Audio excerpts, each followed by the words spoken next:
I'm Caralee with @Caralee Styles. I'm an on-site bridal hair specialist, and today I'm going to be showing you one of my favorite looks from my bridal hair menu. It's going to be a low, clean bun. I'm going to come in here with a heat protectant spray. This is going to create that barrier and layer of product to protect the client's hair from any kind of heat damage. So this is always an important step, and you're going to want to apply this before you use your texture iron at the root area. We're going to come in here and take this first horizontal slice, and we're going to take our texture iron and just tap that down. You're just going to want to stamp it about 4 fingers down, creating a really nice foundation for your updo. I really love my Sambia texture iron because it has 3 different heat settings, and it has one for color treated hair, which is crucial. Like if you have color treated hair, it's so great to have that temperature already set for you so that it prevents damage. Once we take that about 4 fingers down, we're gonna do this throughout the entire head, no longer than the width of the iron. I'm taking my Sambia Artist Series paddle brush, and I'm just running that through the hair just to add that shine and polish before I go in and curl with my bigger iron. And if you've seen any of my other tutorials on how I style hair, I'm always raving about my Artist Series 2-in-1 iron. So this, you can come in here and detach this top part, and it becomes a wand versus a marcel. Today I'm actually going to be using it as a marcel because I like to have a little bit of grip when I'm curling with a bigger iron for my updos. So we're just gonna attach it again. I have it on a low heat setting today, and I already have that heat protector on her hair, so that's great as well. We're gonna come in here, we can take these bigger sections, and the reason these sections can be larger is because I don't need it to be extremely curly for a sleek updo. We're gonna just let that set and cool all the way before I manipulate the curls. Working my way up, and then you can see the hair wrapping around at the bottom. And then we're just gonna take in those ends today. And you also just wanna make sure this is heating up the curl all the way, because if you let loose too soon, it's not gonna be enough curl. And then you can just drop that hair and let it cool all the way through. So I'm just coming in here and working my way around the head. Again, I'm starting on my left side here, just working with my marcel iron and just curling that hair all the way through, doing a spiral curl. And this iron is a 1.5 inch iron, so that curl's definitely looser, which is exactly what I'm looking for with this style. I'm coming in here at the top of her crown after everything's been curled with my 1.5 inch Artist Series wand and marcel. It's a 2-in-1. So we come in here, I'm just gonna take this section right at the top here and zigzag that section.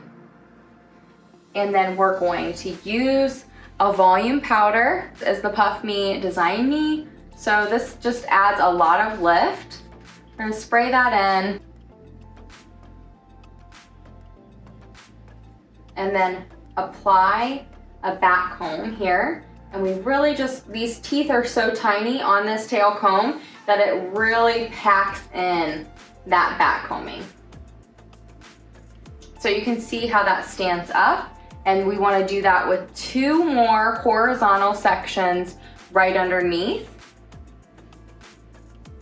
And just really pull tension up here with your fingers on the ends of this hair, and then bring that back combing down.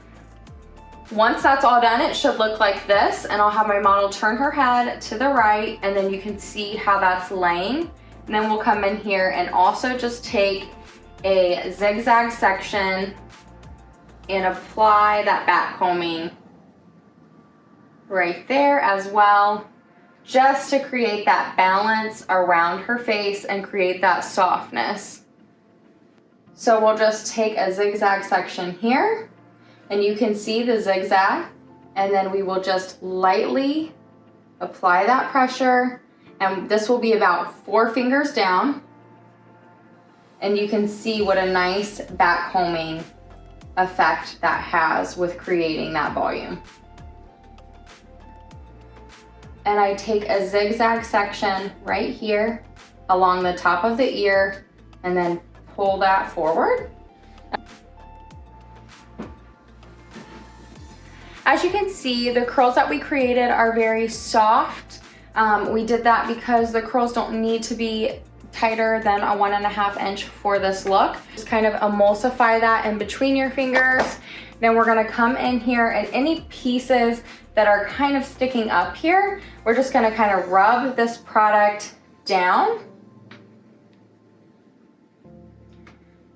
Now we're gonna come in here and start applying our foundation of pins, and then I'll show you how we apply the padding. Coming in here to apply our clean texture at the crown, I'm just going to pin everything in place, and then I'm going to pinch and pull apart the hair where I want the clean texture to show. I like to start in the center here, so I've already taken my first section and pinned that in the center here on the right side, and we're just gonna take that hair and pin it low underneath that first pin that I've already created. And you can see how that starts to take a shape. Everything in there firmly. I'm gonna just pin everything in place and continue to pinch and pull to create that really nice clean texture. I love doing this to get a more 3D dimensional look. So I love to take my sleeker iron and then just kind of take it and stamp down on these clean ridges that I've already created. And that just gives it an extra amount of pop. Like I said, it's just a little bit more defined. So you're gonna see that more clean ridge look that you see in photos. If the color of the hair is black or dark brown, it's a great tool and option to use to create that more dimensional ridge as well. In here, I'm creating this really nice ponytail underneath everything that we've already pre-sectioned and pre-pulled apart. Place the padding right above the ponytail. You really want to make sure that that padding is secure because it needs to last all day long. So what I like to do is just pin it on each corner of the padding. And I'm going to come in with some extra large pins and just place those as well, kind of creating an X underneath the hair padding. You can ask your client too, does that feel secure? And then let them guide you as well on how it feels. Come down about a little over halfway, topsy tail, and just flip that inside out. You can pull your elastic down just a little bit more. That's going to create this really nice shape. Almost looks like a fishtail, but it gives us that clean texture when we pull it apart. Now we're gonna wrap this around the bun to create a balanced shape.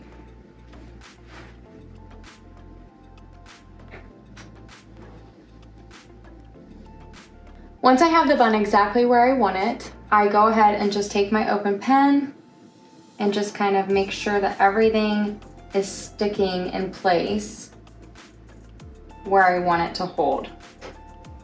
Don't worry about these pieces right here too much. We'll come back to that in just a second and I'll show you how I clip those under.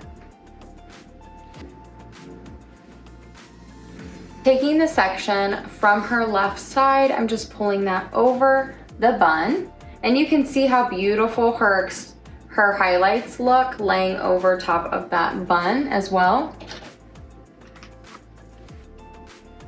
And you can see how beautiful those pieces just kind of frame that bun. Now you're going to take the hair from the right side and just cross that over the bun as well. And once I make sure that I like the shape that it's providing me, I will go ahead and just pin everything in place.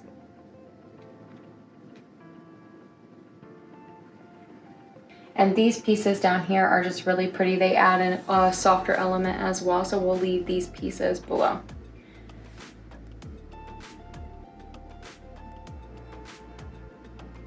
Once you have everything right where you want it, you can just pin everything in place, and then that is it for our clean low bun.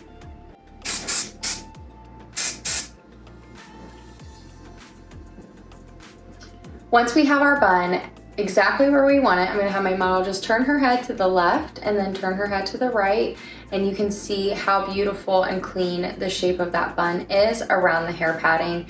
That hair padding is gonna save you a lot of time as well because it already creates a really nice bun shape that you're looking for.